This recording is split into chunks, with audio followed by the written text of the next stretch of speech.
and welcome. My name is Gail. Today I want to share something a little bit different with you. What I'm about to talk to you about is not a teaching or practice in the usual sense. It's going to be a story, and like all stories, it works on more than one level. On the surface, this is about a young man in another place and time. But underneath that, it's about something very familiar. What happens when a human being lives out of a place of alignment with their own signal? So as you listen, I'd invite you not to analyse it too quickly. Just let it sink in, because this is not really going to be a story just about chess or writing, but about coherence and what happens in a human life when we ignore our signal that was meant to guide us. This is a story of a young Russian chess player in the early 1900s named Igor. He lived in St Petersburg, one of the largest industrial cities in Europe at that time, a centre of power, business and politics, and an intellectual hub of radical thinkers, movements and chess. For Igor, chess came naturally. He came from a family of legendary chess players. His uncle and grandfather had played professionally. His father had won a prestigious cup at the major tournament in 1909, held to commemorate the founder of the Soviet Chess Society. From the outside, it was obvious what Igor's future should be. As a boy, Igor would sit by the samovar, listening to his grandfather's stories, not just about chess, but about people, journeys, strange encounters. He loved those stories. Sometimes he would sneak away with scraps of paper and try to write his own tales, copying the rhythm of the great writers he admired, Tolstoy, Dostoevsky, and others whose names glowed on the shelves of St Petersburg's bookshops. But his family saw only one thing: his talent for chess. Still a young man, Igor lived alone with his father. His mother had died when he was 8. He missed her terribly. His father, who carried his own grief like a weight, often seemed irritable and stern. Igor was not truly interested in a career in chess. The endless study at chess school bored him.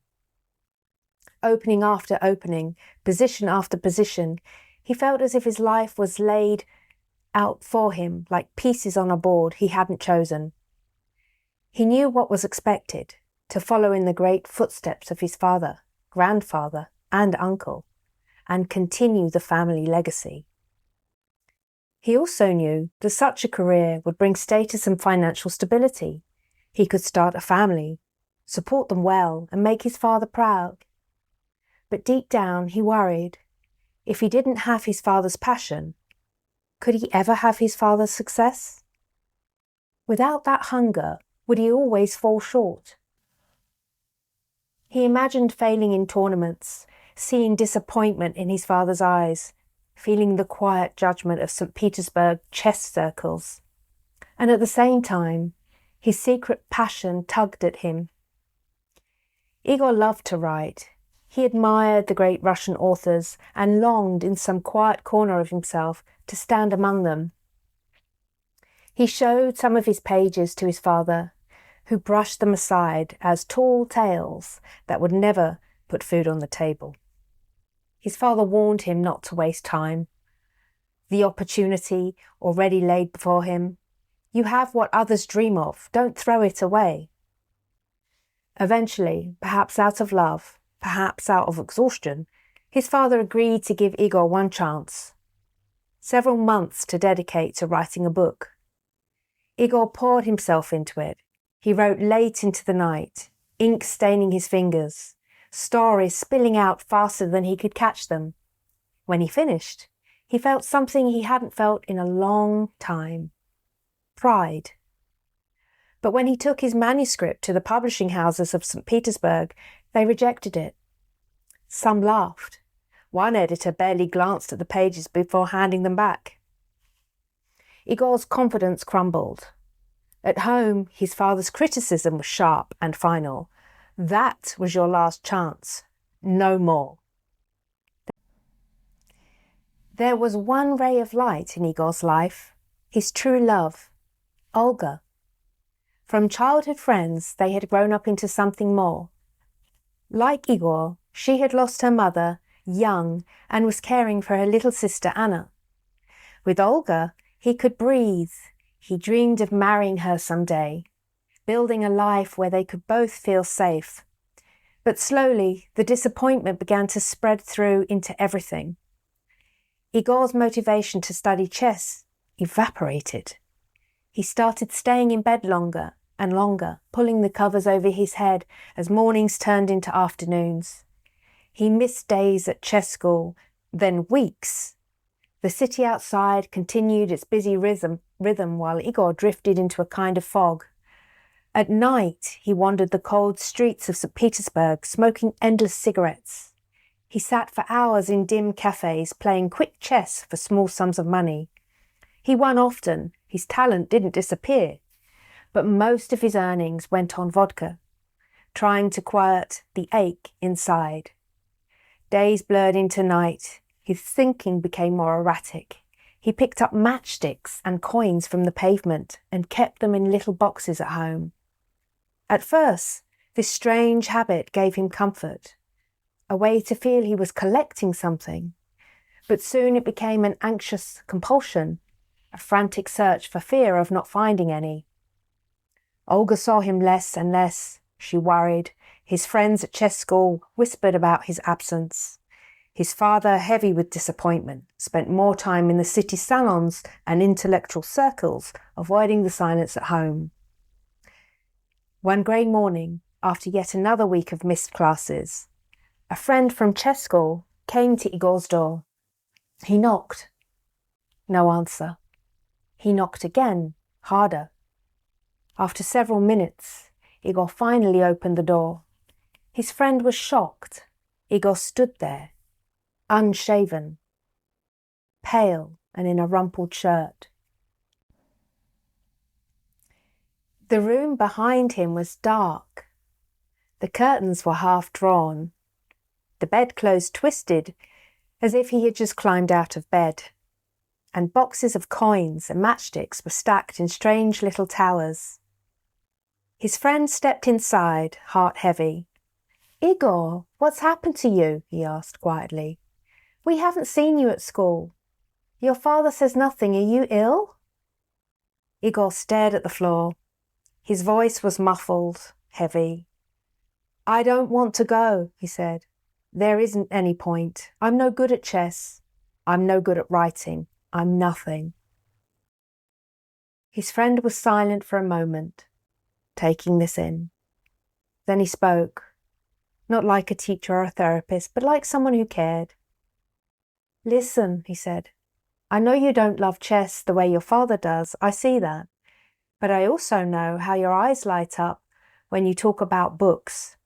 You tried once, Igor, one book, one publisher, and they said no. Of course that hurts. But do you really want to let that one no decide the rest of your life?" Igor shook his head slowly. "I can't do it," he muttered. "I'm just useless. I failed. My father was right." His friend took a breath. "Maybe you will fail again," he said. "Maybe 10 times. I can't promise you success, but I can tell you this. If you never try again, you will never know. And between us," he gave a small, sad smile, "I think it's worse to spend your life wondering what might have happened than to fail honestly at something you love." The words landed somewhere deep inside Igor. For the first time in a long while, he imagined the future, not as a blur, but as a path. He saw himself exactly as he was now, not playing chess, not writing, drifting, collecting coins and matchsticks in dark rooms, while the years slipped by, neither here nor there, failing at both the life chosen for him and the life he secretly longed for. He realized that the fear of regret was heavier than the fear of failure. His friend was still talking gently, almost to himself now. "Don't die with your music still in you, Igor," he said. whatever that music is. Those words echoed inside Igor's chest. As his friend spoke, another voice began to rise, the quiet inner voice he had been pushing down for years. Something in him stirred. He lifted his head. For the first time in months, he smiled. Not a big smile, but a real one. Very soon, after that conversation, small things began to change for Igor. He stopped going to those night cafes. He still played chess sometimes, but not to numb himself, only for the pleasure of the game. He spent his evenings at his desk, writing again, not to prove anything to his father, nor even to impress a publisher, but because his stories wanted to be written. The coins and the matchsticks lost their power, the boxes gathered dust, and over the next months he wrote not one book, but a trilogy. The words came more steadily now, fueled not by desperation, but by a quiet, determined joy. When he finally took his manuscripts to a publisher, he braced himself for rejection. Instead, to his amazement and relief, the second publisher he visited accepted them. The books were printed, and slowly word spread. Critics in St Petersburg praised his work. Readers began to recognize his name. He married Olga. They rented a small apartment in the center of town, and her sister Anna came to live with them. Their life was simple, but it was theirs. Igor's father remained stern at times. Old habits don't just vanish overnight. But even he could not ignore the city's excitement about the new author in town of St Petersburg. Pride softened some of his sharp edges. In the evenings, father and son sometimes sat across a chessboard together. They played not for trophies or reputation, but for pleasure. Between moves, they talked about stories, about life, about the strange ways destiny finds us. Igor never became the chess champion his father had been, but he became something truer, himself. He did not need to die with the music still inside him. The end. If you're still listening, notice what part of Igor's story stayed with you. Was it the weight of expectation, the long season of drifting and avoiding, or that one moment when a single sentence, "Don't die with your music still in you," woke something inside him? Igor's chess might be your career, your family role, or the path others have chosen for you. His writing might be your art, your healing gift, your spiritual work, or simply the life you quietly know is yours. Procrastination is often not laziness. It's a soul caught between two different identities, the one that feels safe and the one that feels true. If you feel a resonance with this story on some level, there is a sense that there is a book, a project, or a version of you that's been waiting in the background to come forward, this is a gentle reminder for you. You don't have to change everything or move into everything overnight, but you also don't have to keep collecting those matchsticks in the dark. This is the kind of inner work I love to support, helping sensitive, intuitive people move from drifting to coherence, from inherited expectations to aligned action. If you'd like support in hearing your own inner voice or your inner ego more clearly, and actually taking those next steps, you're welcome to explore my masterclass or my work through the links below. Don't die with your music still inside you. The world needs that version of you that knows it's time to begin. Thank you for listening.